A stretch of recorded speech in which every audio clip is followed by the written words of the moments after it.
Hey there, Sean McMahon here. This is now part 6 of our First Thessalonians chapter 4 and 5 study. And this, of course, is a study of the Rapture chapters. And we are 6 parts in, and there is no sign of the Rapture whatsoever. This has been a fun ride, and we left at a cliffhanger where we discovered that in some way, we need to figure out what way, the unfaithful and the faithful live together with the Lord. Well, that's interesting, right? The sheep and the goats, it seems like, find pasture together with the Lord. What does this mean? How is it possible? Is it possible? Well, here's how.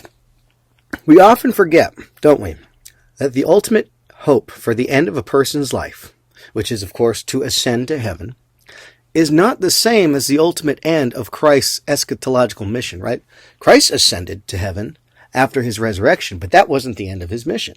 His mission would be accomplished when he descended. Now, Jude, when he writes his epistle, he quotes a prophecy of Enoch about this descent of the Lord, right? It says, "Behold, the Lord is coming with myriads of his holy ones." Paul covered this. He's saying that the faithful will always be in Christ's presence, right? The faithful, the holy ones will always be in Christ's presence, and that they would be with Christ when the dead were raised to meet him. And why was the Lord coming with myriads of his holy ones? Enoch, tell us. The Lord is coming with myriads of his holy ones to execute judgment on everyone, okay? To execute judgment on everyone and to convict all the ungodly of every ungodly act of wickedness and every harsh word spoken against him by ungodly sinners. Okay? So his coming was in judgment on the earth. The place of judgment is the earth. Therefore, so is the lake of fire, believe it or not. Revelation 7 says, "Then the angel took the censer, filled it with fire from the altar, and hurled it to the earth." Fire from heaven hurled to the earth. You trace the fire imagery in Revelation, that's where it comes from. It came from heaven. It's hurled to the earth. Now, why is this fire being hurled to the earth from heaven? It's because, believe it or not, of the second beast. Look at Revelation 13, verse 13. It says, "The second beast performed great signs to cause even fire from heaven to come down to earth in the presence of the people." So it's impossible to understand the lake of fire without the beast because of this connection. And when the Lord descends for judgment, when the court convenes, it's the beast who is the one on trial, okay? This is where it all comes together, right? The Lord coming in judgment, the court convening, the beast is on trial, right? Daniel 7 draws together the fire, the court, and the beast when he says, "His throne was flaming with fire," right? The Ancient of Days. God's throne was flaming with fire, and its wheels were all ablaze. And a river of fire was flowing, coming out from his what? His presence. Remember that from the last few studies? The court was convened. And books were opened.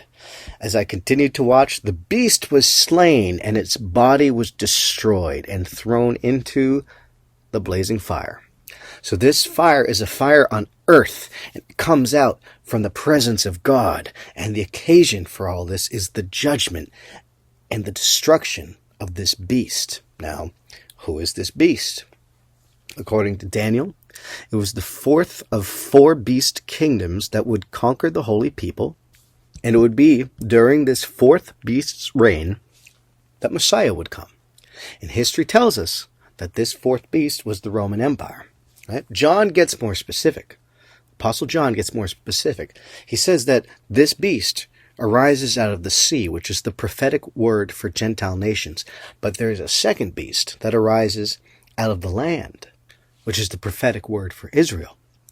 Now, according to Revelation 13, this sea beast arising in Israel exercised all the authority of the first beast, which is Rome, and caused the land, right, the children of Israel, and those who dwell in it, to worship the first beast. And it's this beast the second beast, that caused even fire from heaven to come down to earth in the presence of the people. And indeed, it's not on account of the sins of Rome that the judgment of God was coming, but according to Jesus, it was the sins of all of God's people who shed the blood of righteous Abel in the garden to the blood of Zechariah, son of Berechiah, slain between the temple and the altar, not by Romans, but by children of Israel. Okay? This is from Matthew 23, and according to Jesus, in Matthew 23, it says, all this blood would come upon the heads of the scribes and Pharisees, the hypocrites, right? Woe to you, scribes, Pharisees, hypocrites. He said judgment would be executed first in Jerusalem. O Jerusalem, Jerusalem, who kills the prophets and stones those sent to her, how often I have longed to gather your children together, as a hen gathers her chicks under her wings, but you were unwilling. Look, your house is left to you desolate. Remember these words? And in the next chapter of Matthew, chapter 24, Jesus describes all the curses that will come upon the unfaithful. And he says, in no uncertain terms, he says, this generation shall not pass away till all these things are fulfilled. Okay? So Jesus himself tells us, he doesn't say the day, he doesn't say the hour, but he says the general time frame of the day of judgment, the last trumpet, it would come down within the generation. Okay? St. John says that Jesus promised him that he would live to see it. And he clarifies this point at the very end of his gospel, because John says the rumor spread among the brothers that this disciple, that John, would not die. However, Jesus did not say that he would not die, but only, if I want John to remain until I return, what is that to you? Now watch what John says after relating this story. He says, he's speaking of himself, this is the disciple who testifies to these things and who has written them down. And we know that his testimony is true. We know that his testimony is true. Well, John was a prophet. Maybe he alone might know that this testimony is true as one who sees into the future, but he says, not that I know, but we know. It says, we know. Well, what could this indicate, if not that John lived through and past the days of Christ's parousia and was writing his gospel after the fact? Therefore, not just he, but everyone reading would, or at least should, know that his testimony was in fact true. There is one more such anecdote, actually, in the Gospel of Luke, where the author shows he has lived to see the prophecies of Christ fulfilled, as John did at the end of his Gospel. And it's in the very beginning of Luke's Gospel, starting at verse 1. He says, many have undertaken to compose an account of the things that have been fulfilled among us. It says, the things that have been fulfilled among us, in case you didn't hear that properly. The things that have been fulfilled among us, just as they were handed down to us by the initial eyewitnesses and servants of the word. Therefore, having carefully investigated everything from the beginning, it seemed good also to me to write an orderly account for you, most excellent Theophilus, so that you may know the certainty of the things you have been taught. Here's what Luke's saying with this preface. He's saying, everything that you're about to read in my orderly account has been fulfilled. And of course, what does his account contain but all of the predictions the Lord made of his parousia at the end of his generation? We need to read the Gospel of Luke through the lens that he sets in place for us right at the beginning. Everything you are about to read has been fulfilled among us. That includes Christ's prophecy of the day of the Lord, the day of judgment. It's called the Olivet Discourse, and it's found in Luke chapter 21. Okay? So, when did the day of judgment come? Well, Christ said in Luke 21, and it's a parallel in Matthew 24 and Mark 13, he said that the chief sign of his coming, of his parousia, was that Jerusalem would be surrounded by armies and the temple would be destroyed. Now this happened, and it happened in August of Annus Domini 70, right? AD 70. The Hebrew date is known as the 9th of Av.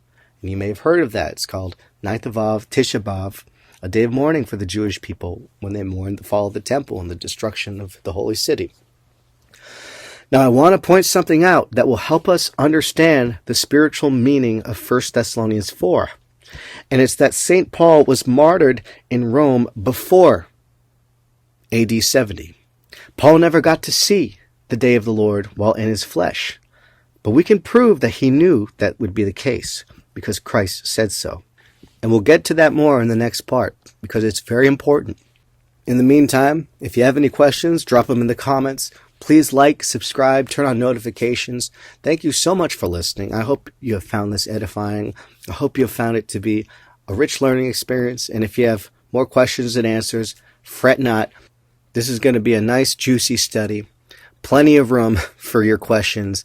And as you've noticed, we're zigzagging around a lot because there's just so many rich cross-references here that help us understand the deep meaning of what's being said in pieces throughout the New Testament. God bless you. Talk soon.